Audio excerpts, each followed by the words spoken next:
கடந்த 24 மணி நேரத்திற்கான வானிலை நிலவரத்தை பொறுத்த வரைக்கும் தமிழகத்தினுடைய ஒரு சில இடங்கள்ல மழை பெய்திருக்கு.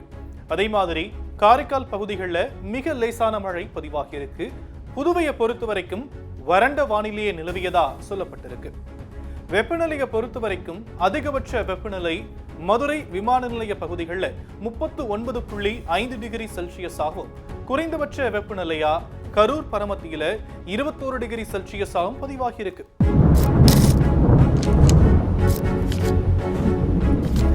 அடுத்த 6 தினங்களுக்கான வானிலை முன்னறிவிப்பு மற்றும் எச்சரிக்கையை பொறுத்த வரைக்கும் ஒடிசா கடலோர பகுதிகளுக்கு அப்பால் இருக்கக்கூடிய வடமேற்கு வங்கக்கடல் பகுதிகளில் காற்றழுத்த தாழ்வு பகுதி நிலவியது.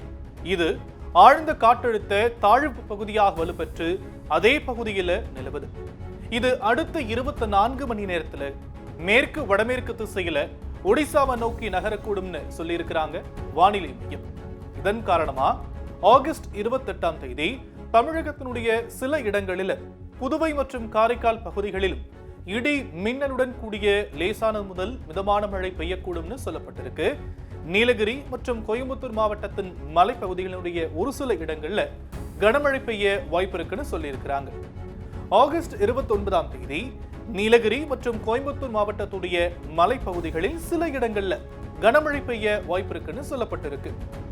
ஆகஸ்ட் 30 முதல் செப்டம்பர் 2ஆம் தேதி வரைக்கும் தமிழகத்தினுடைய சில இடங்களிலும் புதுவை மற்றும் காரைக்கால் பகுதிகளிலும் இடி மின்னலுடன் கூடிய லேசானது முதல் மிதமான மழை பெய்யக்கூடும்னு சொல்லியிருக்கிறாங்க வானிலை மையம்.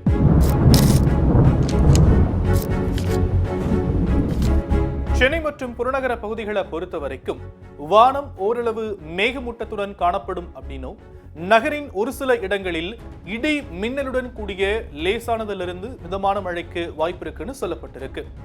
வெப்பநிலையை பொறுத்த வரைக்கும் அதிகபட்ச வெப்பநிலை 35 டிகிரி செல்சியஸை ஒட்டியும் குறைந்தபட்ச வெப்பநிலை 27 28 டிகிரி செல்சியஸை ஒட்டியும் இருக்கக்கூடும்னு வானிலை மையம் சொல்லியிருக்கிறாங்க.